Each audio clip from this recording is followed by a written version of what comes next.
was the loyal officers were the body, the elected body. They called them the loyal officers. They were there to protect the populations and so forth. And they had elected a fellow by the name of Xenu, could be spelled Xenu, to the supreme ruler. And they were about to elect him. And he took the last moments he had in office to really goof the floof. Yes, I don't blame you for dropping something. And he took these last moments to really upset it. He, of course, had several key birds who were close to him. He was the suppressive and all suppressives.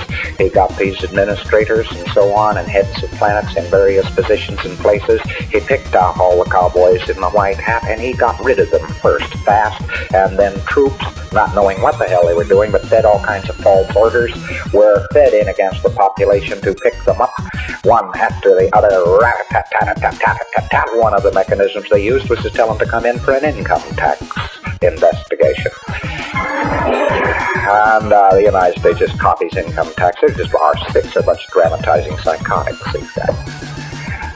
So in they went, and the troops started slaughtering them, and then the troops, of course, were ordered out to get a hold of certain bodies of renegade troops, which were ordered to get certain bodies of bad troops, and they shot each other up and implanted each other and wiped it out. They were making billiard balls out of these places. They were imported.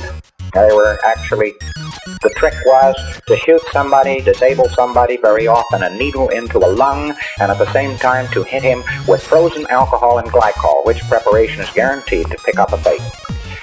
All he had to do was pick him up, put him in a refrigerator, and they had him, boy. Because he tried to exteriorize from the body, there he was, frozen. And they threw him into collection points, boxed them up in boxes, threw them into space planes, which are the exact DC-8s. The DC-8 airplane is the exact copy of the space plane of that day. And no difference, except the DC-8 had fans, propellers on it, and the space plane didn't. And they threw them into refrigerated units and so on, in view of the fact that Einstein was absolutely right. No man can't go faster than the speed of sound, speed of light, which is a bunch of balderdash. The length of time from the planet Coltis to the planet Tigiak, which is the name of this planet, was 9 weeks, and you'll see that it's many light years. Coltis is one of the planets, and is to this day one of the planets of the North Star, Polaris. And people were buried in here by the billions and the billions and the billions, and they were buried in here with boxes, and they were put in boxes and stacked around. And the people who were on this planet already just caught it in the teeth. They weren't bothered. Nobody bothered to pick them up. They just shot their administrators from guns and shot their control points out.